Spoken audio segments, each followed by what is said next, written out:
The world woke up to news that should have sent shockwaves across every capital from Washington to Moscow. Iran hit a nuclear power plant. Not with words, not with sanctions, with actual military force. And the response from the United States military was not what anyone expected. In fact, it was so quiet, so calculated, so deliberate that it has left analysts, governments, and military planners around the world asking one single question. What does Washington know that we do not? Let me be very clear about something.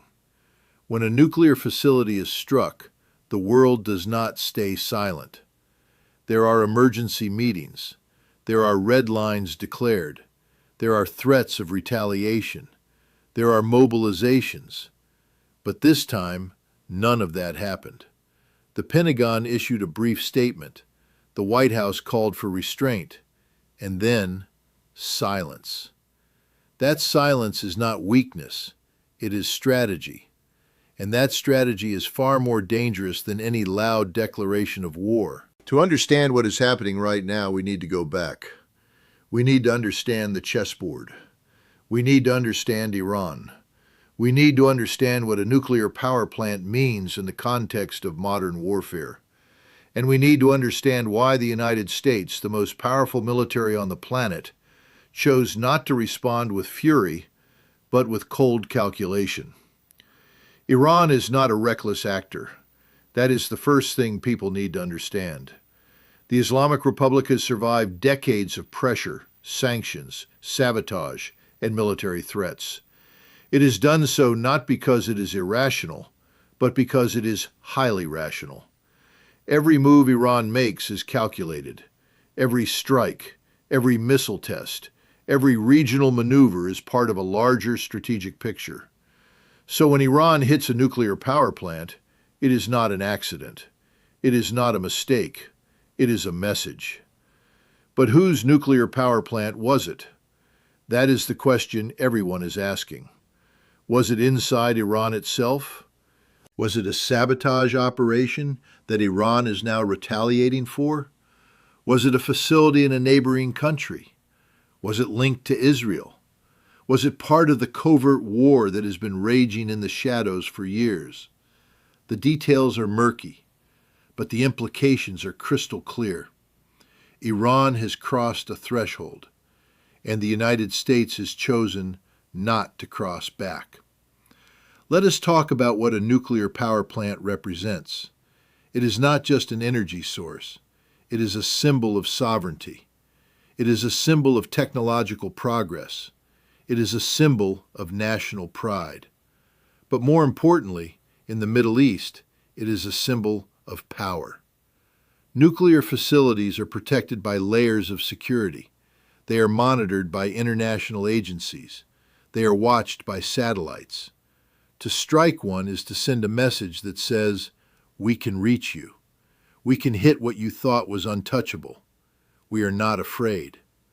Iran has been living under that threat for years. Israeli intelligence has sabotaged Iranian nuclear sites. The Stuxnet virus crippled centrifuges at Natanz. Scientists have been assassinated. Facilities have been bombed. Iran has absorbed these blows. It has rebuilt. It has hardened its defenses. And now it has responded. Not with words, with action. The United States military response, or lack of it, tells us something profound. It tells us that Washington was expecting this. It tells us that this strike, wherever it occurred, was part of a broader calculation. It tells us that the Pentagon has war-gamed this scenario 100 times, and the conclusion they reached was simple. Do not escalate. Not yet. Why? Because escalation favors Iran. Let me explain. Iran is not Iraq. It is not Libya. It is not Syria. Iran has a population of 85 million people. It has a battle-hardened military. It has ballistic missiles that can reach any target in the Middle East. It has proxy forces in Lebanon, Syria, Iraq, and Yemen. It has the ability to close the Strait of Hormuz and choke off 20% of the world's oil supply. And it has something even more dangerous. It has patience. The United States knows this. The Pentagon knows this. The intelligence community knows this. A full-scale war with Iran would not be a quick victory. It would be a grinding, costly, destabilizing conflict that would reshape the entire region. It would spike oil prices. It would crater global markets. It would pull in Russia and China. It would turn every American base in the Middle East into a target. And it would do all of this at a time when the United States is already stretched thin, already dealing with Ukraine, already managing tensions with China, already facing domestic political chaos.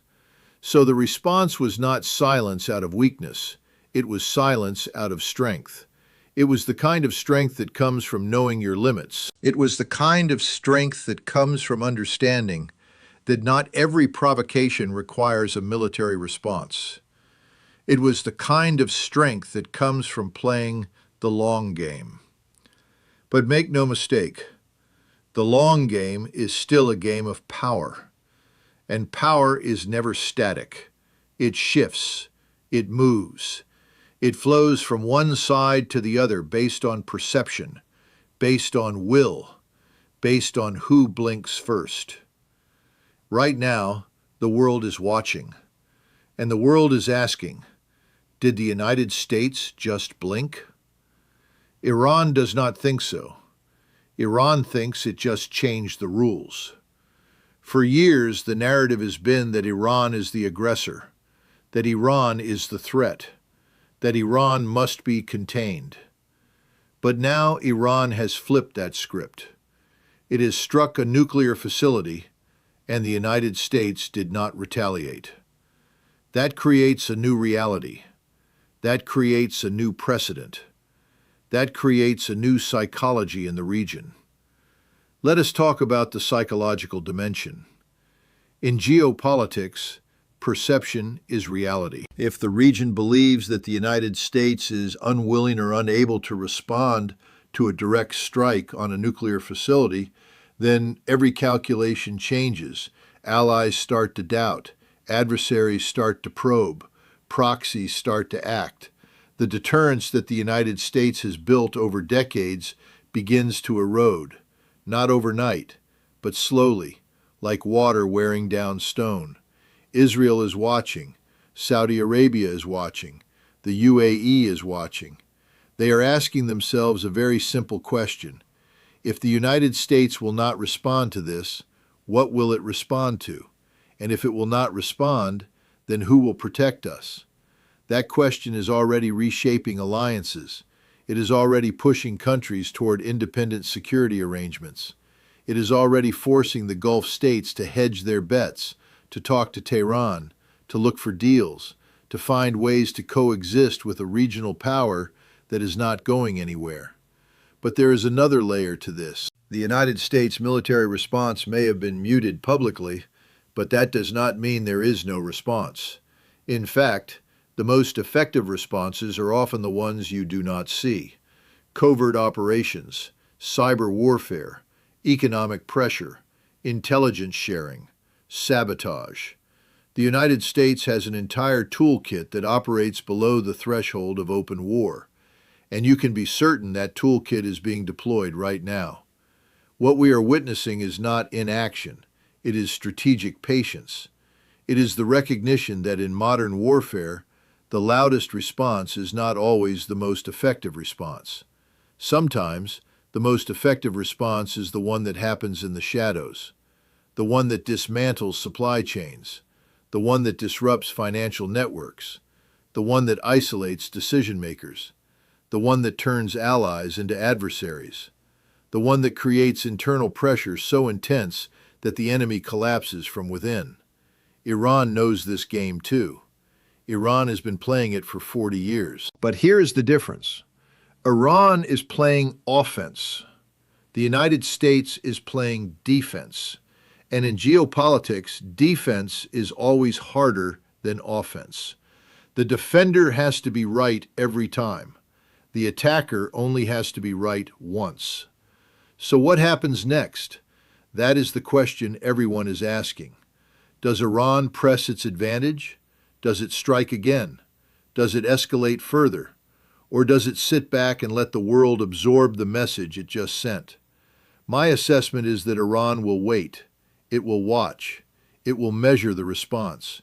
It will see how the region reacts. It will see how markets react. It will see how Washington reacts behind closed doors. And then it will make its next move. But the United States is also waiting. It is also watching. It is also calculating. And here is the truth that most people do not want to hear. The United States does not need to respond immediately to maintain credibility. What it needs is to respond effectively when the moment is right. And that moment may not be now. It may be 6 months from now. It may be a year from now. It may be in a completely different theater, in a completely different way, in a context that makes the world forget that this strike ever happened. That is how great powers operate. They do not operate on the news cycle. They operate on strategic timelines. They absorb blows. They study their adversary. They wait for openings, and then they strike with precision. But the risk is real. The risk is that this moment becomes a turning point. The risk is that this moment is remembered as the moment when American deterrence failed. The risk is that this moment emboldens not just Iran, but every adversary of the United States, North Korea, China, Russia, every actor that has been testing boundaries, that has been pushing limits, that has been wondering how far they can go before Washington responds. And that brings us to the deeper question. What is American strategy in the Middle East right now? Because from the outside, it looks incoherent. It looks reactive. It looks like a superpower that no longer knows what it wants. Does it want to contain Iran? Does it want to withdraw from the region? Does it want to pivot to Asia? Does it want to maintain its alliances? Does it want to reduce its footprint? All of these goals are in tension with each other. And that tension creates confusion, and confusion creates vulnerability. Iran sees that vulnerability. Russia sees it. China sees it. And they are exploiting it, not with grand invasions, not with open declarations of war, but with small moves, incremental steps, calculated risks, each one designed to test the boundaries, each one designed to shift the balance, each one designed to create a new normal. The strike on the nuclear power plant is one of those moves. It is a test. It is a probe. It is a message. And the response, or lack of it, will determine whether that test was successful. If Iran gets away with this, if there are no consequences, if the world moves on, then the test was successful, and the next test will be bigger. But if the United States responds in a way that imposes real costs, that changes Iranian calculations, that makes Tehran think twice, then the test failed, and Iran will recalibrate. That is the nature of deterrence. It is not about responding to every provocation. It is about making sure that provocations have consequences. And right now, the world is waiting to see what those consequences will be. Now, let me take you deeper into what this strike really means. Let me walk you through the military calculations. Let me show you the layers that most analysts are missing. Because this is not just about one strike. This is about a shift in the entire regional order. This is about the end of an era and the beginning of something new, something far more dangerous. Think about the technical aspect of what just happened. To strike a nuclear power plant, you need intelligence. You need targeting data. You need precision weapons. You need operational security. You need the ability to penetrate air defenses. You need the willingness to accept the consequences. Iran has all of that. And that is what makes this moment so significant. For decades, the narrative was that Iran was technologically inferior, that its military was outdated, that its weapons were inaccurate, that its air force was a joke, that it could not compete with American or Israeli capabilities. But that narrative is dead. Iran has demonstrated repeatedly that it has precision strike capabilities. It has demonstrated that it can hit targets with accuracy. It has demonstrated that it can operate in contested environments. And it has demonstrated that it has the will to use those capabilities. That changes everything. Because deterrence is not just about capability, it is about will. It is about the belief that if you cross a certain line, the other side will respond. For years, the line in the Middle East was clear. Do not touch nuclear facilities. Do not escalate to that level. Do not cross that threshold. Iran just crossed it, and the United States did not respond with force. That is a new line. That is a new threshold, and every actor in the region is taking notes. Let me talk about the economic dimension, because wars are not just fought with bombs and missiles. They are fought with money. They are fought with oil. They are fought with supply chains. They are fought with markets. And right now, the global economy is fragile. Inflation is high. Growth is slowing. Debt is mounting. Energy prices are volatile. A major conflict in the Middle East would send shockwaves through the entire global system. The United States knows this.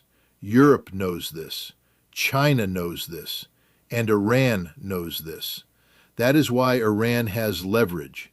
That is why it can take risks, because it knows that the world cannot afford a full-scale war right now.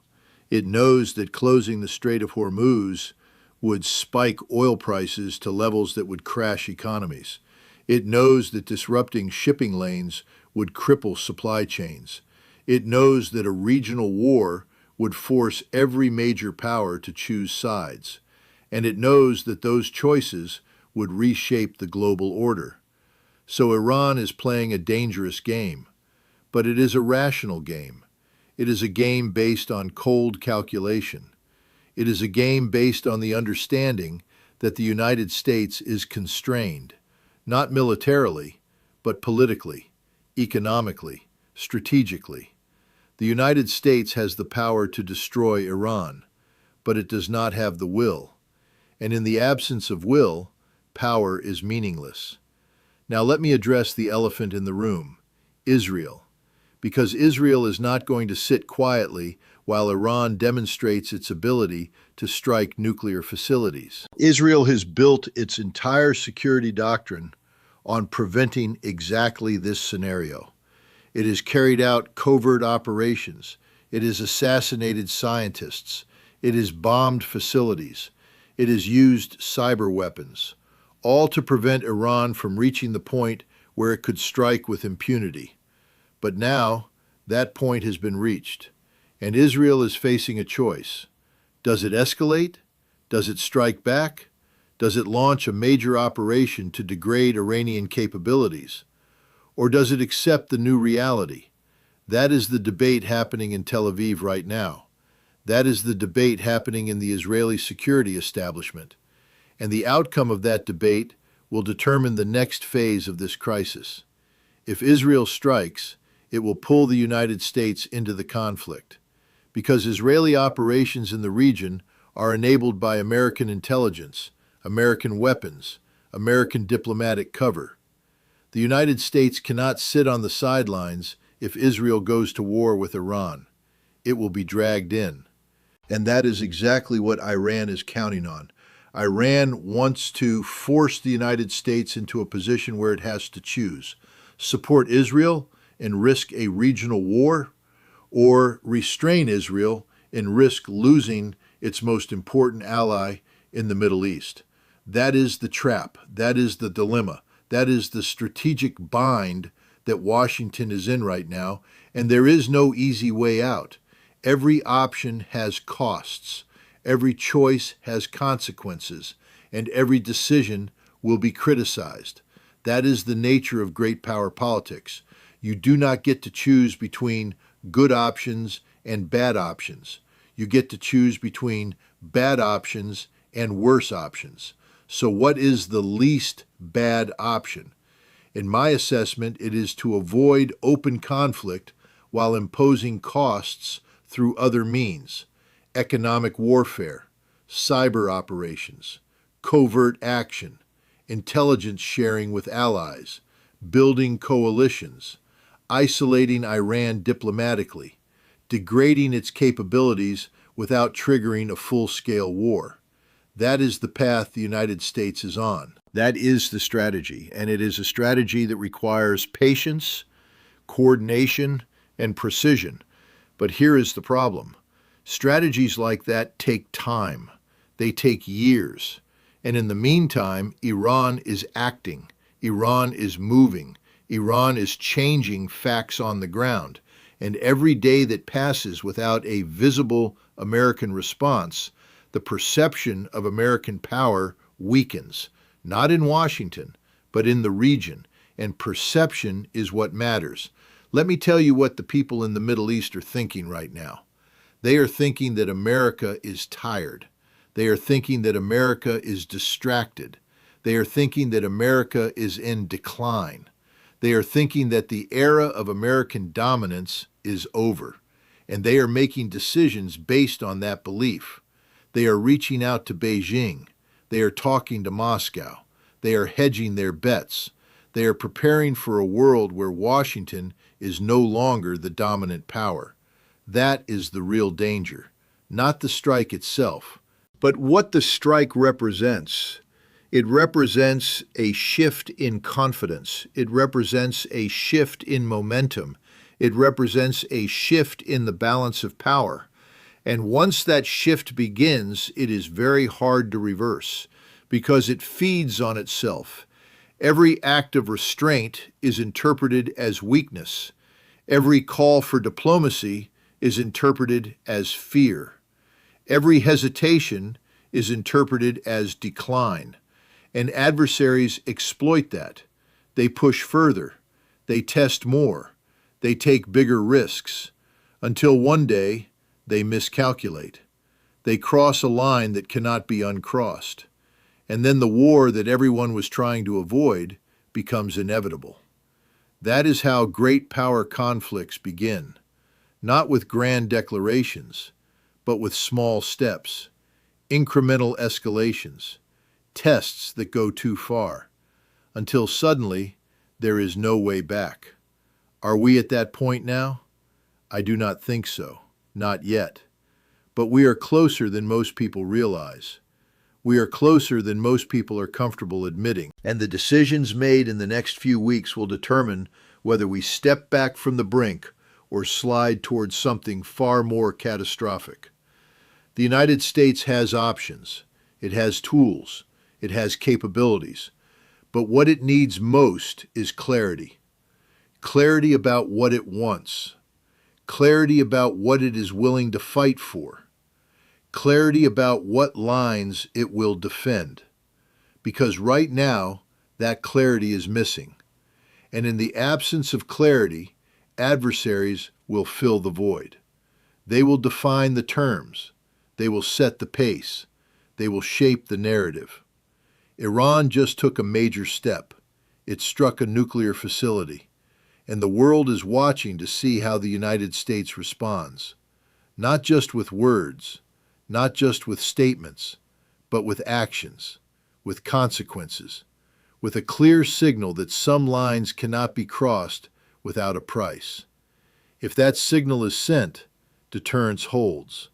If that signal is not sent, then the next test will be bigger, and the one after that will be bigger still, until the moment comes when restraint is no longer an option. And when that moment comes, it will be too late to avoid the catastrophe that everyone feared.